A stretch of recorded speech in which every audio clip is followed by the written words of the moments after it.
O senador Exalci Lucas propôs um projeto para substituir senadores que faltarem injustificadamente a mais de 3 reuniões consecutivas ou 5 intercaladas de CPIs. A intenção é garantir o funcionamento efetivo dessas comissões.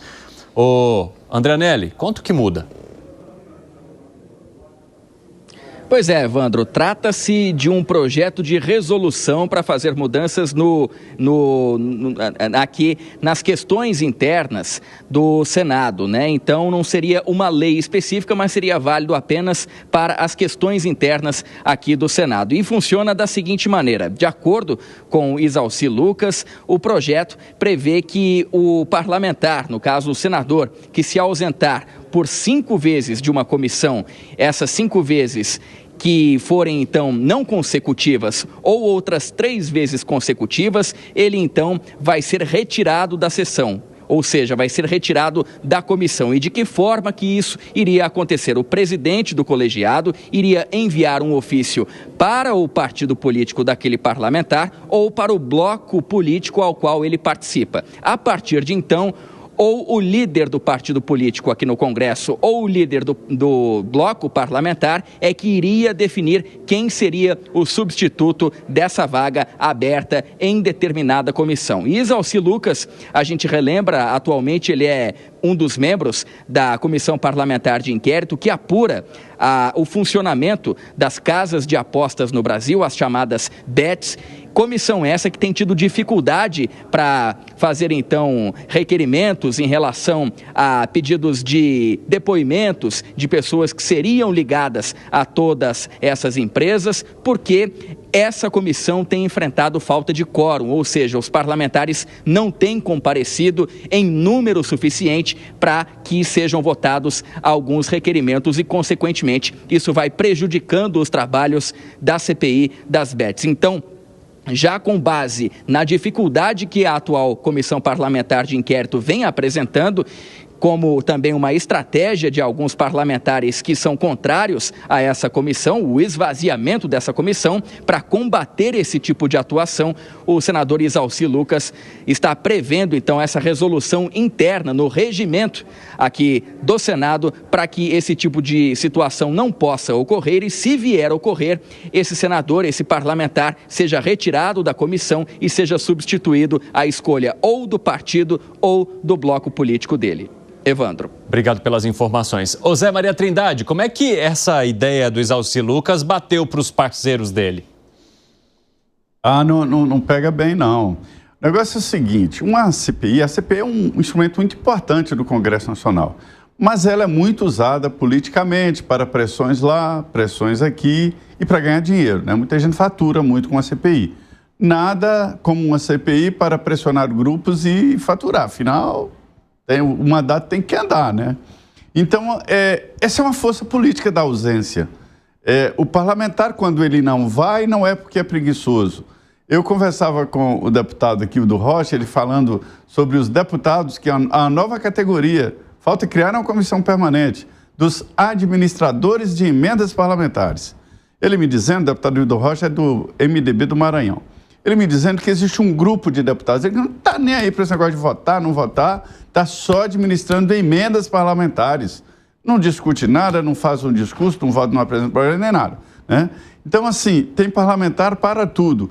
E esta ausência é um posicionamento político de, olha, não quero investigar. Acho que o eleitor é que tem que ver de que tipo de gente ele está mandando aqui para o Congresso Nacional. Não pode transformar o Senado numa escolinha do professor Davi. Fala, Segré. Parlamentar, às vezes a gente desvirtua o nome, né? É lamentar o que está no parlamento. Também parlamentável. Parlamentar, é parlamentar. É, o parlamentável. Nossa Senhora. Tem muita coisa errada, mas eu confesso que estou de acordo com isso, porque utilizar uma CPI para colocar alguém, que esse alguém não vá e atrapalha a CPI, então está errado. Da mesma maneira, é um jogo político, claro, não dar quórum para tratar algum assunto, mas, gente, nós, povo brasileiro, estamos aqui, estamos para ser atendidos, vocês nos representam. E o fato de faltar, de não propor, de roubar, de colocar emendas onde não corresponde, é uma falta de respeito com o eleitor. Claro, o eleitor, no momento que coloca o voto, muitas vezes até esquece de quem ele votou e não acompanha, muitas vezes não acompanha. O que essa pessoa votou, se foi a favor do que eu estou de acordo, não, se ele realmente me representa. Observamos na matéria anterior, parlamentares indo no STF ou no ministro Gilmar Mendes para tentar amenizar um pouquinho a coisa. Aí você vê que a metodologia parlamentar está errada. Vai um proposto pelo presidente ao STF a buscar a bênção dos senadores. Entrou no STF, já tem a bênção, então não precisa mais nada. Aí esse ministro vai investigar os parlamentares, senadores e deputados. E quem investiga os ministros? Porque essa é uma boa pergunta. Se o Supremo Tribunal Federal tem autonomia para investigar os parlamentares, quem seria que investiga? Porque são seres humanos, podem errar. Aí seria o Senado. Justamente o Senado, que tem pastinhas aí, com o nome de senadores, que estão sendo investigados pelo STF. Então, imaginemos algum dos senadores dizendo, eu estou pensando em abrir um processo de impeachment contra o Evandro. Aí o Evandro fala, eu tenho uma pastinha aqui, que tem o nome de Gustavo Segre. Você mesmo vai querer fazer esse pedido de impeachment? Então, o sistema está errado. Não deveria ter essa situação. E quando a gente avalia, a audiência, verifique, dentro das pautas, não apenas do 3 em 1, não apenas da Jovem Pan, qualquer outro portal de notícias, quem aparece mais dos três poderes? O STF.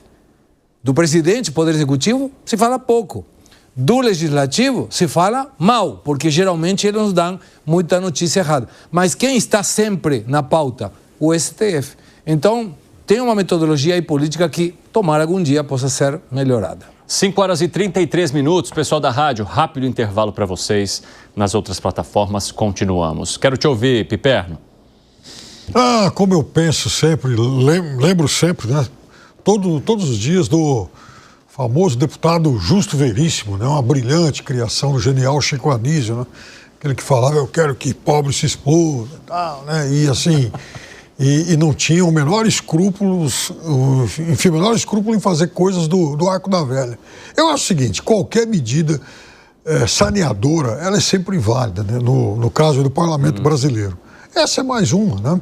Agora, eu acho que seria muito mais importante algum tipo de punição contra parlamentares e deputados que não votam nada. Aliás, as mesas diretoras da Câmara e do Senado, salvo algum lapso de memória, que foram escolhidas na primeira semana de fevereiro, ou seja, há mais de 100 dias. Aí eu pergunto para a nossa nobre audiência, que foi que essa turma votou até agora? Que foi, Segre? Estava pensando, uma vez levei uma proposta na Argentina, saí voando, né? Aliás, me tiraram voando. O que era? Propor que o deputado e senador ganhe um salário mínimo de base. E o resto era por produtividade. Interessante. Então a pessoa, por exemplo, apresentava um projeto de lei, pontinho para ele, ganhava mais dinheiro. Botava, ia nas sessões. Comissão por projeto. Teria que ser. No mercado privado, muitas pessoas ganhamos por produtividade. Então por que o Senado, o deputado, teria que ter um salário elevado só por si e fazer de conta? Muitas vezes. Tem deputados e senadores que trabalham muito e muito bem, mas tem outros que não. Então, aquele que trabalha bem não vai ter problema nenhum. Coloca o salário mínimo para todo mundo. Lógico, eles não vão votar isso, né? Tá óbvio que não vão.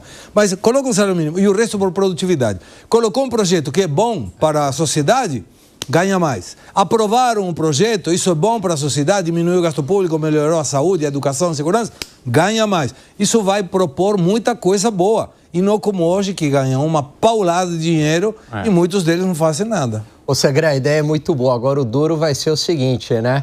Vai ser delimitar essa fronteira do projeto bom e projeto ruim, porque tem parlamentar que trabalha muito, mas é muito projeto ruim, que era melhor esse parlamentar tá fora do jogo. Exatamente. José, imagine como os nossos parlamentares reagiriam se o Segre chegasse com essa proposta, hein?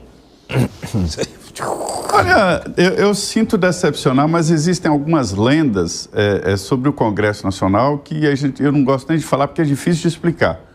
A primeira delas é que um parlamentar ganha muito. Não ganha, porque o salário agora foi para 39 mil, ele recebe 33. A atividade parlamentar, ela, se fosse honesta, eu consumiria isso com maior facilidade. Um parlamentar senta numa mesa de um restaurante, ninguém mete a mão no bolso para dividir a conta com ele. Então a gente vê que está tudo errado. O parlamentar não vive do que recebe de salário. Isso, em vez de ser uma defesa, é uma acusação.